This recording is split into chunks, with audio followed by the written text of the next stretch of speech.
хамгийн анхны оролт чинь юу вэ? Underground гэдэг нэртэйгээр хадгалсан. Тэгэхэд уусаа юу ч мэддэггүй байсан болохоор зүгээр яг кино хийх хүслээр нэг амар хацсан юм байсан.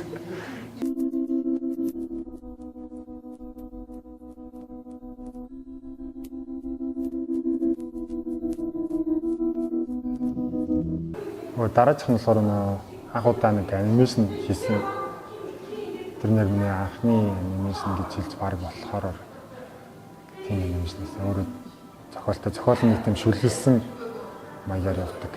Тийм зохиолтой. Ер нь үлгэрийн бас жоох хацсан байсан.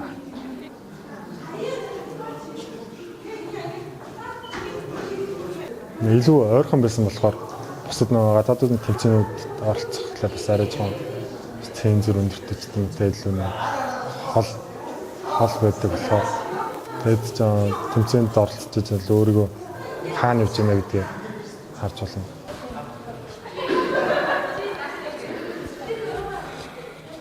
Цаг хугацаа их удах тусмаа юмнууд чинь яг сонжраад ингээд за юу хийгээд байна гэсэн бас нэг тийм болж байгаа. Яг тэр нэг хамгийн анхны нэг хийх нэг за яг одоо ингээд нэг ийм санаа нэг хийцтэй гэсэн тэр нэг сэтгэл хөдлөлөө эмоцоо бас нэг алдахгүйгээр удаан яг тэр зүйлээ ингээд хадгалж бүх сцен одоо хийж байгаа сцен болгон дээр тэр юу ингээд би яг ийм зүйл гарах гэж зорсон энэ дээр ингээд ийм зүйлийг мэдрэх хэрэгтэй гэдэг тэр мэдэрч байгаа зүйл ингээд харах хүртэл хийгээд л авах хэрэгтэй юм шиг.